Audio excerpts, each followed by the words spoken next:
powder is everywhere. It's usually in a lot of weight loss programs and recipes. In fact, I even use it in some of my smoothie recipes too. But do you actually need protein powder in order to lose weight? I'm going to be breaking all this down for you guys in today's video. All right, guys, if you don't know who I am, my name's Autumn and I'm a certified clinical nutritionist with my master's nutrition human performance. On my channel, I'm typically talking about the science-backed information on how you can feel amazing again. And part of that is also just figuring out if you actually need protein powder. I mean, protein powder is kind of expensive, so figuring out if it's something that is really truly going to help you with your goals or not is a pretty important factor. Now, I think to really give this topic justice, we should start off with the history of protein powder. And this could be a kind of long history lesson, depending on where you really decide protein powder history starts. Just to give you a brief example, whey, which is one of the original protein powders, is a byproduct of cheese making. And there's a ton of reports throughout history of using whey for curing various ailments.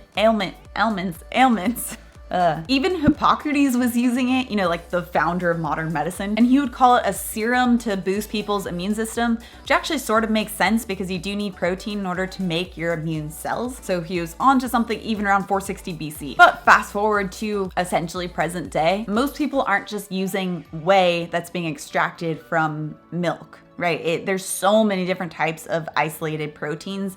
There's vegetarian and vegan sources of protein with things like pea protein or brown rice protein. There's obviously whey and casein, never been sure on how to exactly say that. And now even things like bone broth and collagen. So quite clearly, the whole industry has really blown up. Now, from what I understand and from what I saw, especially growing up before protein powders were super prevalent, they were mostly used in a lot of the bodybuilding community. So with the higher levels of exercise, much higher levels of muscle building, people were increasing their protein intake through different types of whey proteins, mostly whey protein, in order to maintain that high level of muscle mass. And back then, it didn't necessarily taste great or taste like anything for that matter. And it probably had that typical chalky taste that if you use protein powder back then you know what I'm talking about. So it wasn't necessarily a trendy thing to incorporate. Now, because the market is so big, so many different companies have made protein powder taste good and fit all these different types of lifestyles and diets. Now, the reason why protein is so important in general for weight loss is because it is really helpful for making sure that you're satiated. And when you're satiated, that means that you're not hungry,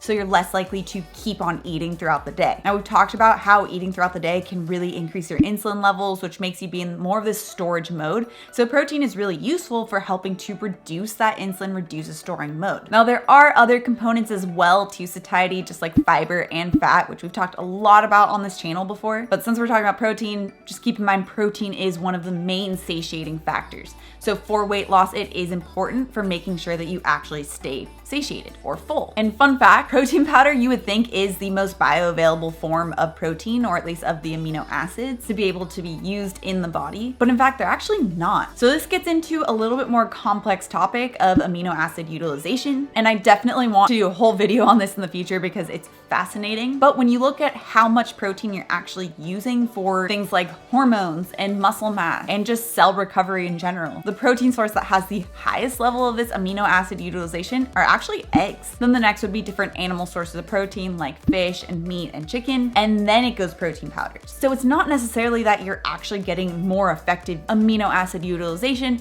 from using protein powders. It's just can be a more convenient source of protein, especially because it essentially doesn't go bad. Now, like I mentioned, if you want a full video on this amino acid utilization concept and how not all proteins are equal, just let me know in the comments below. Now, does this mean that since it doesn't have this higher level of amino acid utilization, that protein powder is useless? Not necessarily. And in fact, like I mentioned, I do use some different protein powders in my smoothies, and that's one area that protein powder is really useful, because unless you're rocky, you're not going to be throwing in raw eggs, nor should you, because that actually could cause some nutrient deficiencies. But with cooked eggs, you don't get that, but I don't think you're going to want to throw scrambled eggs in a smoothie, so you know. So if you want to boost the protein intake of a breakfast and you're having something like a smoothie, then a protein powder is one of the easiest ways to go about that. Speaking of blenders, in college, I did a study where I was measuring the iron contents of grass-fed beef versus conventional beef.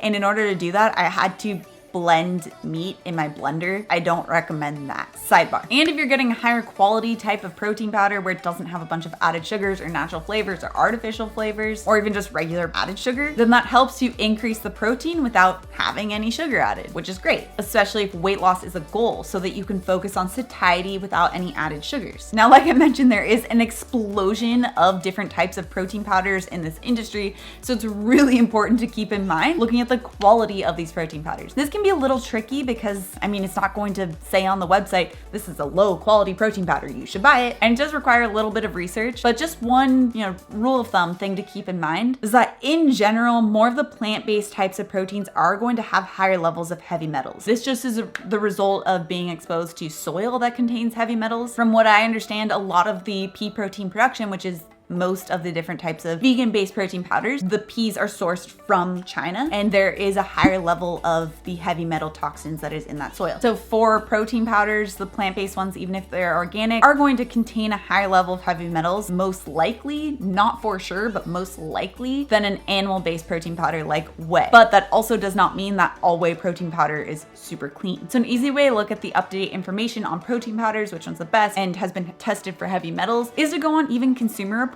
and they will give it like a 5-star rating, depending on a variety of factors, including heavy metals as one of them, which is why you'll notice that a lot of the plant-based proteins do tend to be 3-star or below because they are more contaminated with those heavy metals. And this will even change depending on the flavor of the protein powder or even just different types of protein powders within a single brand. So one example, I know I saw Garden of Life is one of them, which is a protein powder that I used to consume.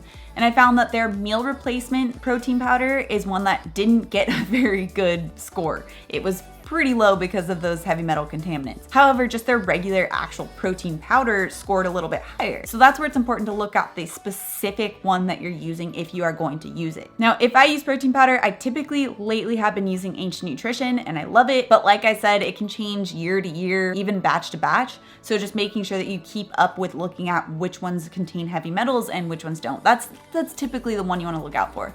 Also making sure that it is organic so you don't get the bioaccumulation of pesticides too. I'll link Consumer Reports on where they talk about the protein powders down below so you guys can check it out. It's actually one of my A and peeps who sent me this article, so I'm very grateful, thank you. But remember, you can get plenty of protein without having to use any protein powder whatsoever. In fact, I have a whole article on how you can actually incorporate protein from whole food sources, even in your smoothie. So I'll link it down below so you can check that out. But if you do love using protein powder, just make sure that you're using the high quality sources. I mean, this is something you're putting in your body every day, so you want to make sure that it is a high quality source, just like any of the foods that we talk about. Now, if you are looking to lose weight, highly recommend that you check out this video on the 6 desserts you can have while still working toward a weight loss goal. These are things that my A and peeps have, as well as me. Also, if you love the science-backed information on how you can feel amazing again, make sure you subscribe right here. Come out with new videos every Tuesday and Thursday, so make sure to hit the notification bell as well so you can stay updated. All right, guys, thanks so much for tuning in, and I'll see you in my next video.